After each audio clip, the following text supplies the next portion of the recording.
আরে ভাই আর কতক্ষণ দাঁড়িয়ে থাকবো? ওদিক থেকে মেয়ে পক্ষ বারবার ফোন দিতেছে।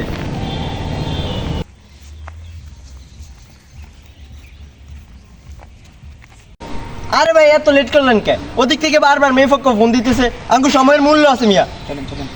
গটপ শাক তাড়াতাড়ি মেয়ে দেখান আমাদের। এত সময় কম।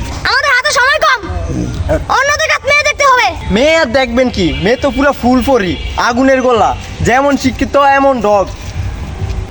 আমি নান্টু ঘটক, যেহেতু আপনাকে এই জায়গায় আনছি, দ্বিতীয় আর কোনো জায়গায় আপনাকে যাওয়ান লাগবো না। ডিসিশন পুরো ফাইনাল। ঠিক আছে বুঝছি, এবার মেয়ের মুখ দেখান। এই যে দেখেন আপনাদের মেয়ে, চাঁদের মতো চেহারা, হাজারকে একটা। আচ্ছা ঠিক আছে, আপনাকে কি মেয়ে দেখা হয়েছে? আলহামদুলিল্লাহ আমাদের মেয়ে খুব পছন্দ হয়েছে। ছেলের কি পাত্রী পছন্দ হয়েছে? ছেলের নাম কি? ছেলে কি কাজ করে?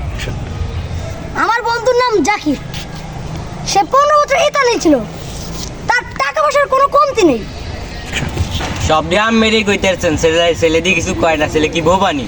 আমার তো মনে হয় ছেলে বোবা। কি ঘটক সাহেব, ছেলে কি বোবানি? বোবা ছেলের সাথে আমার বোনের বিয়ে দিব।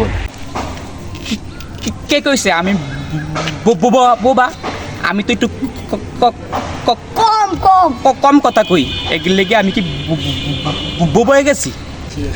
হায় আল্লাহ, এটা তো পুরি তোতলা। ঘটক সাহেব আমি কি আনলেন? এতন তো বোবাই আরে রাখেন, আপনাদের মেয়ের কি সমস্যা ওইটা কি আমি জানি না? একটু তোতলা দিকে আমার লোক গরম হয়ে যান, এত বেশি বুঝছেন না। কি মেয়ের সমস্যা মানে? ঘটক সাহেব এটা তো আমি আমাকে আগে বললেন না।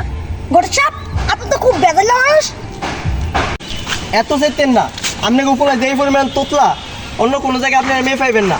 আপনারা এর আগে কত জায়গায় মেয়ে দেখতে গেছেন, ওইটা খবর আমি ভালো করে খুব জানি। এই শোনেন, মেয়ের বাপে কইছে ছেলেরে একটা হুন্ডা দিব, ফ্রিজ দিব, 5 লাখ টাকা দিব, আর মেয়ের যে সমস্যা ওইটা চিকিৎসা চলতেছে। আপনি কোনো চিন্তা করেন না, আমি আছি না। আমাদেরকে যৌতুকের লোভ দেখেন না গটপ শাক। আমার বন্ধু বিদেশে ছিল, তার খুব টাকা পয়সা। মেয়ের কি সমস্যা সেটাকে খুলে বলেন। আমাকে হুন্ডা, ফ্রিজ ওগুলা দেওয়া লাগবে না। ঠিক আছে, আমি আর যৌতুক আমার প্রয়োজন নাই। আমার শুধু মেয়েটা। মেয়ের সমস্যা কি? সমস্যা কি ওটা খুললা কোন? আরে ভাই, মেয়ের তেমন কোনো সমস্যা নেই, সামান্য একটু সমস্যা। আপনারা তো উত্তরের দনকা, আমি আছি না। আরে ঘটক সাহেব আমি থাকেন না যান, মেয়ের কি সমস্যা আমাকে খুললা কর, নাহলে আমার বন্ধুকে আমি এই জায়গায় দিয়ে দিব না। আরে ভাই সমস্যা হলে কি, মায়া খালি ঘুমের মধ্যে একটু বিছনার মধ্যে, এগুলো সমস্যা কোনো, এগুলো আগে খায় আবার যাই। গটপ শাক এটা আবার কি হলো? কি বলে এটা? বন্ধু বন্ধু বলে হ্যাঁ বন্ধু তো বন্ধু